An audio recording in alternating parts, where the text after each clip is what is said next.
On using a planation tonometer, you will notice that we have two marks here, one in white, one in red, and you have scales here, graduation on the tip of the cone from 0 to 160. What is the value of this part? Actually, we always keep 180 opposite to the white mark, and in this case, the two semicircles are in horizontal position.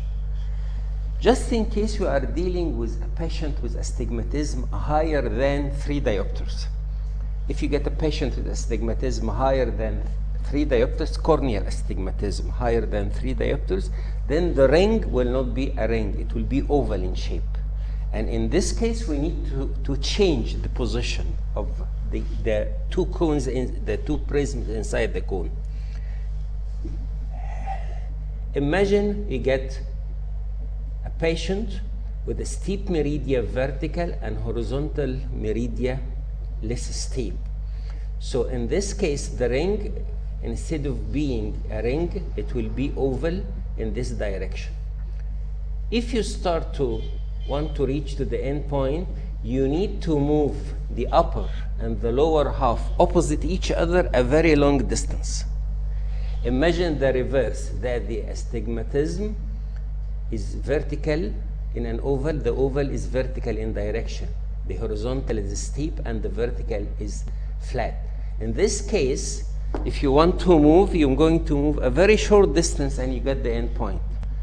So if you are dealing with a ring, it will be a fixed. But if the ring looks oval, if this oval is horizontally oriented, then you need to move a long distance to reach to the end point. If this oval is vertically oriented, you need to move a short distance and you get the end point.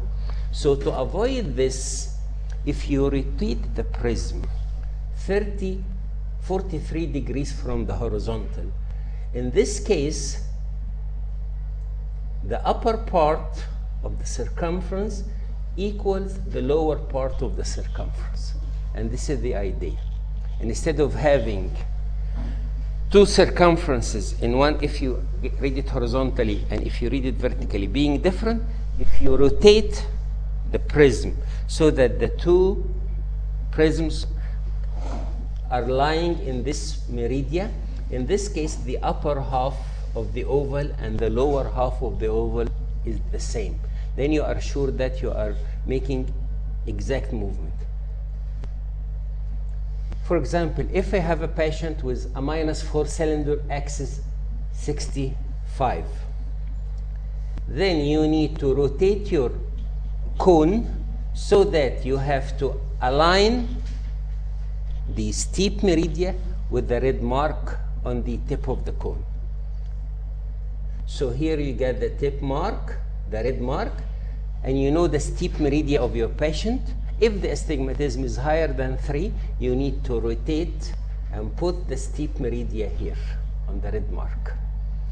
If you do this, you will make sure that the two ovals, the two halves of the oval is equal. Then you avoid this problem of extended movement or less movement to reach to the end point. So this is the value of the red and the white mark on the tip of the cone.